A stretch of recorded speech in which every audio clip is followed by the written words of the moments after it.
Toby, the homeless man who hangs out in the park, was the first to get them, as far as I know. He struggled with substance abuse, so it wasn't uncommon to see scabs on his face or a bruised arm near the vein. His red nose and pockmarked cheeks always looked sickly. I passed him almost daily when I ran, and would always stoop down and tuck $1 or two into his cup. When I saw him a few days ago, I stopped my approach and stared in horror. Toby was covered in what looked like large black boils. They were spaced a good 8 inches apart from each other.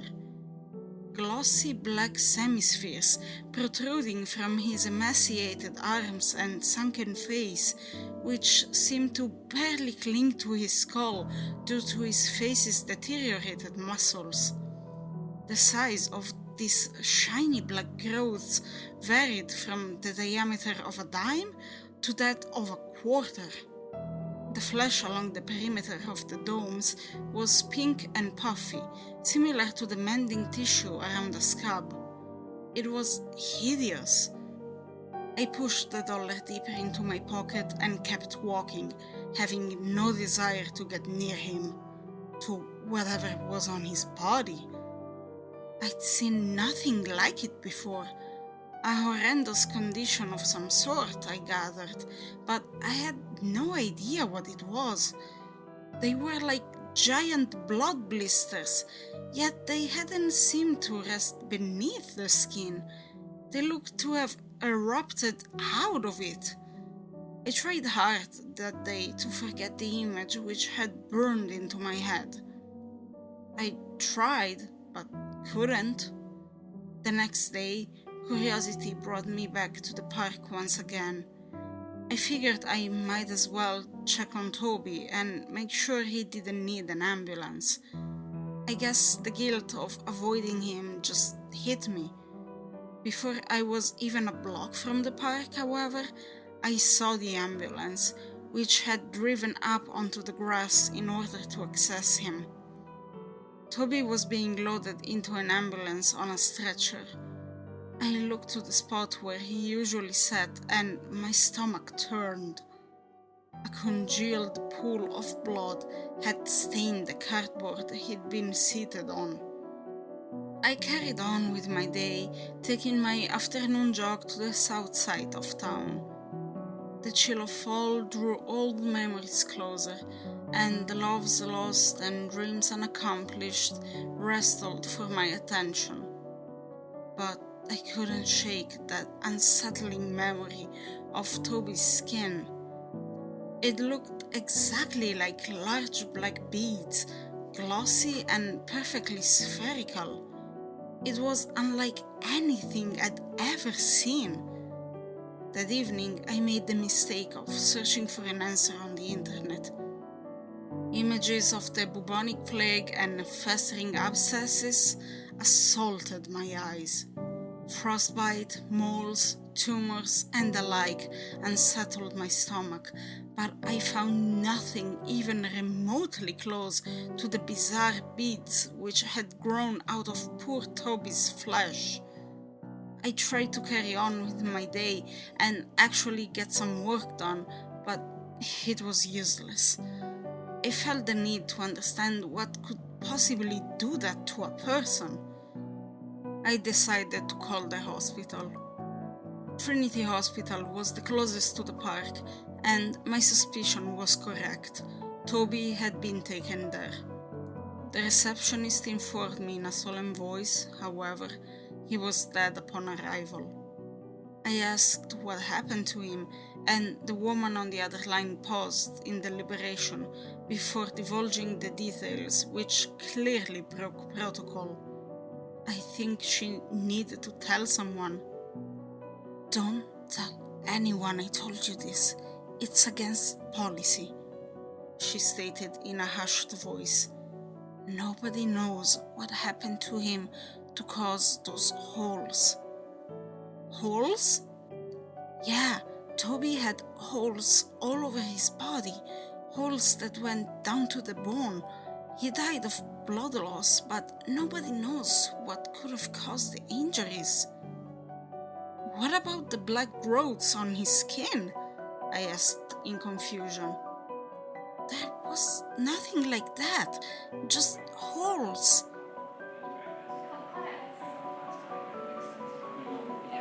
In the silence, I overheard some frantic conversation taking place in the background. I have to go. I'm sorry for your loss. More questions formed. What happened to those strange growths I'd seen?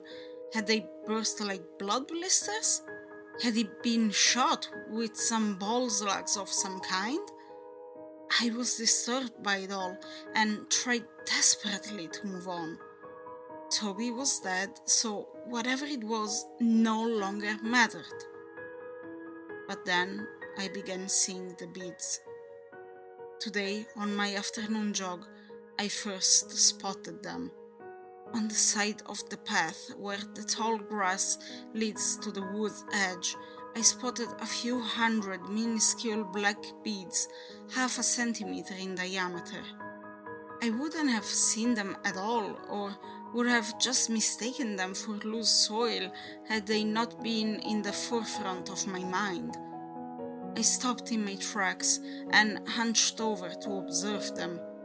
They looked like birdshot from a shotgun, just a deeper shade of black, glossier too. I removed my phone and snapped a photo, hoping they weren't related to what happened to Toby.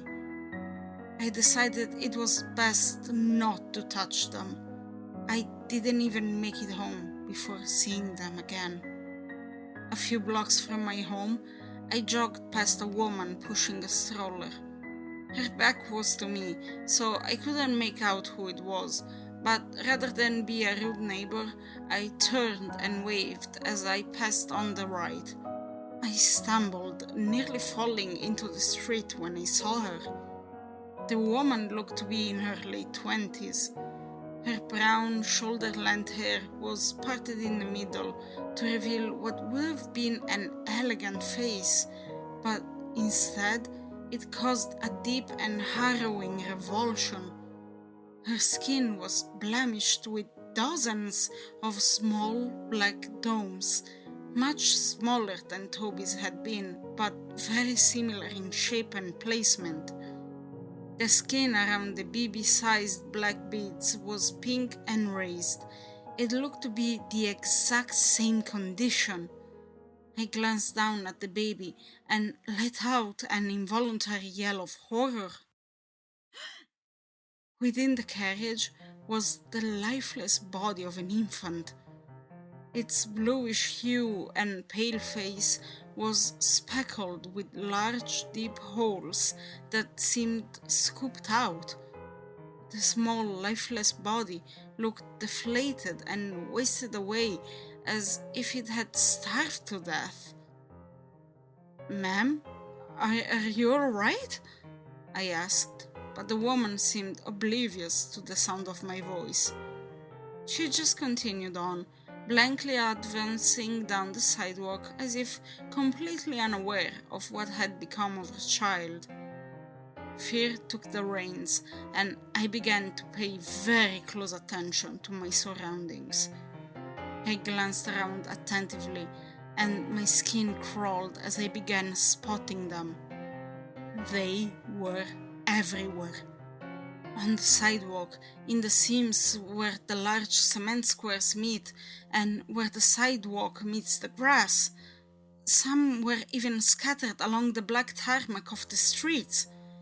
My heart thumped hard in my chest as I raced home, cautiously minding the ground in an attempt to not step on any of them. I paid attention to everyone that drove by or was visible within their home through the windows. Nearly every person I observed was blemished by those tiny black beads stippling the skin of their faces and arms. Wherever they were everywhere. I panicked then. I sprinted home, and when I arrived, I almost retched at the sight of my doorstep. Had I not been looking for them, I easily would have stepped on them. A few dozen tiny black beads were nestled into the tough fibers of the doormat. My gaze veered to the side, and I saw them stacked up in small slopes along the side of the house where it met the lawn. I lifted my foot and saw the small spheres in the thread of my shoes, lodged into the pattern of the sole. I unlocked my door and then kicked off each shoe before stepping inside with my bare socks, leaving my sneakers strewn across the lawn. Horror flooded my brain as I dialed 911. It only compounded after hearing the tone. It was busy, and it has been ever since. I checked the doors and windows, making sure they were closed and sealed, but it wasn't enough. I saw them in my sink, in my toilet, in the corners near the electrical outlets. I decided to search for answers online, although I found no mention of the arrivals of the black beads. I eventually gave up and decided to investigate myself. I regret the decision now. It would have been much better not to know. I cautiously worked my way to a small cluster of the beads after putting on a pair of slippers. I picked one up with tweezers. It was hard but had some give, not unlike a tiny paintball. I carried it over to the toilet, in which a few had somehow collected on the bottom of the bowl. Had they come up through the pipes? After applying a significant amount of pressure, the tiny black bead cracked, and I shivered in revulsion to what came next. A squirming thing resembling a caterpillar with the head and tail of an earwig emerged, writhing along the metal swiftly and eagerly towards my finger. I dropped the tweezers and that thing into the toilet and flushed quickly, watching the collection of tiny balls vanishing into the plumbing. They're eggs. Millions and millions of eggs. Wherever they come from, they seem to multiply at an astonishing rate. I wondered how I hadn't seen any of those strange insect-like larvae before, but then the horrific revelation as to why that was dawned on me. I remembered Toby's emaciated face and atrophied limbs his final day in the park.